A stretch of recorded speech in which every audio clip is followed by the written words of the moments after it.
Odontólogo, imaginemos que estás con un paciente ahora y vas a poner una férula en tu paciente con bruxismo. ¿Perfecto? Perfecto. Pero no, es un error. En algunos pacientes, por ejemplo, con obstrucciones de la pasaje anelar, con apnea obstructiva, no lo indicamos una férula oclusal.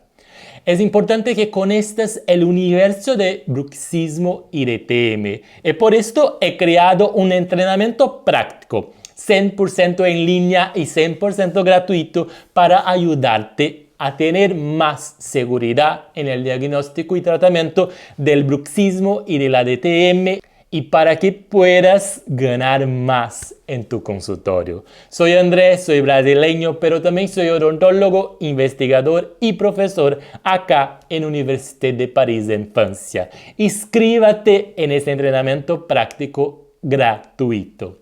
¿Vamos juntos?